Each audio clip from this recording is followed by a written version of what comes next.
अस्सलाम वालेकुम, मैं हूं गुलाम नबी।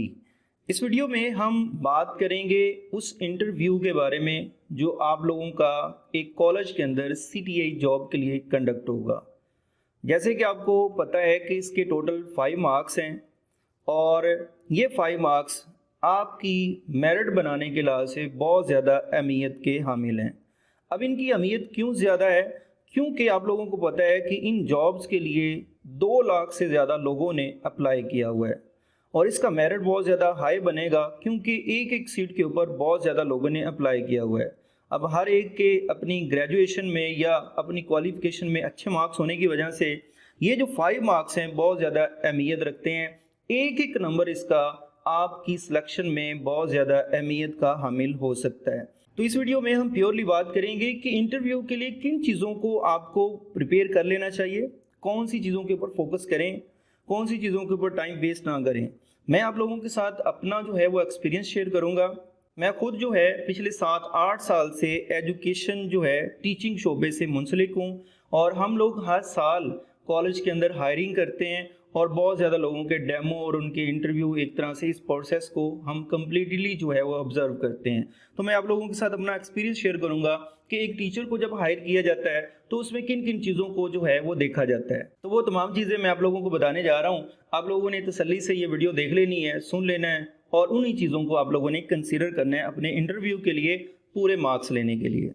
अब जैसे कि आप लोगों को पता है कि आपकी इस सिलेक्शन प्रोसेस के अंदर 85 मार्क्स तो आपके एकेडमिक एजुकेशन के हैं।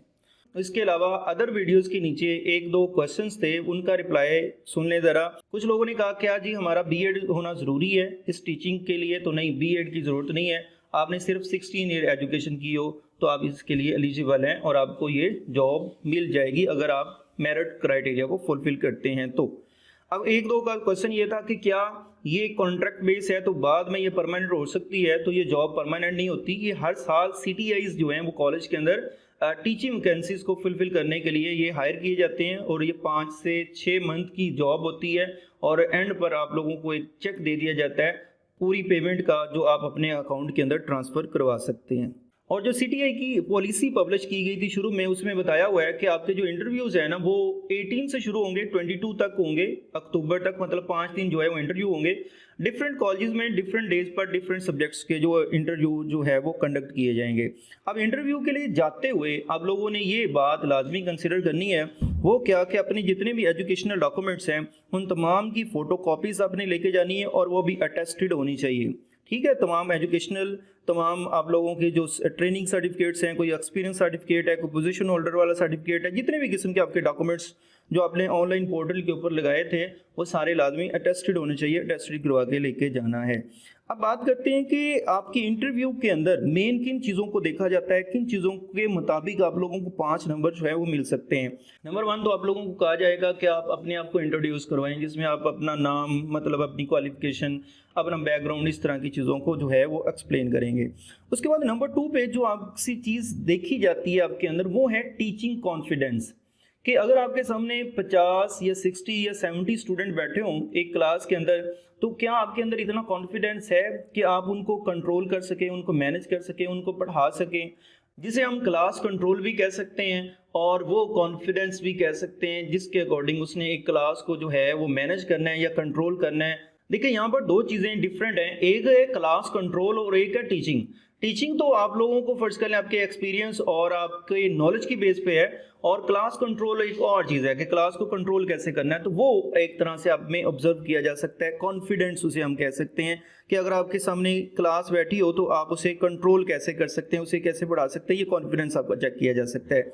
नंबर 2 पे जो इंटरव्यू में आपकी मोस्ट चीज़ें ऑब्जर्व की जाती हैं वो है आपके सब्जेक्ट के रेलेवेंट कुछ क्वेश्चंस।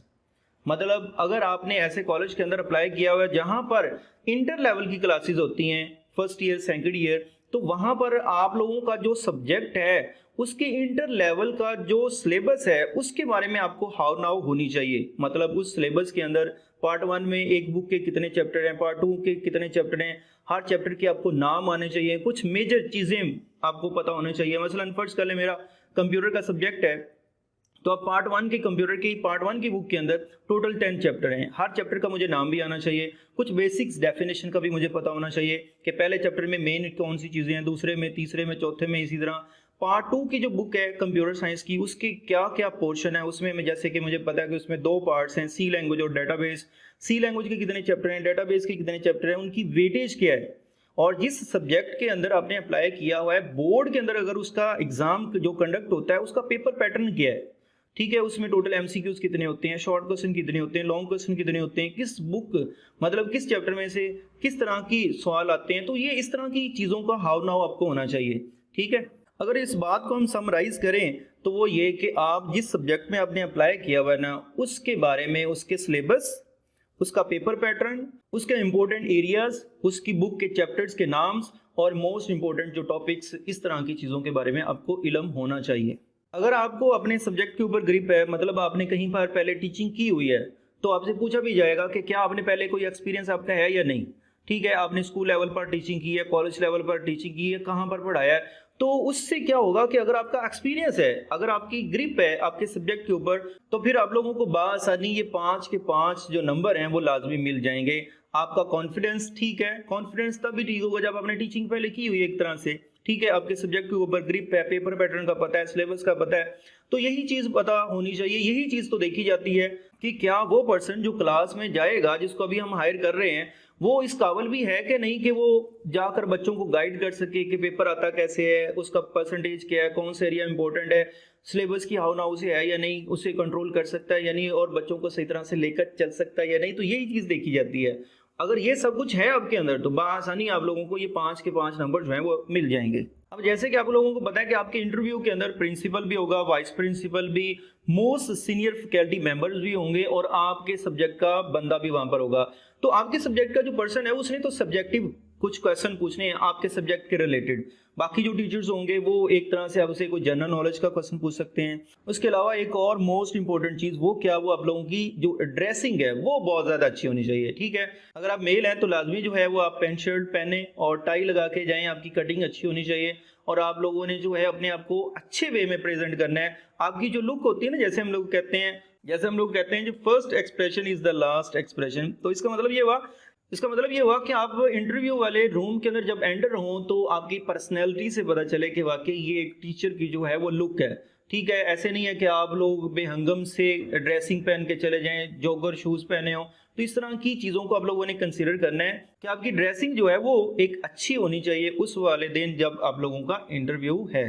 तो ये तमाम वो चीज़ें हैं जिनको अगर आप लोग कंसीडर करते हैं और इन तमाम बातों को फॉलो करते हैं तो होपफुली मेरी तरफ से ये गारंटी है कि आप लोगों के लाजमी 5 मार्क्स आपको मिल जाएंगे अगर इन चीज़ों को आप लोग फॉलो करते हैं।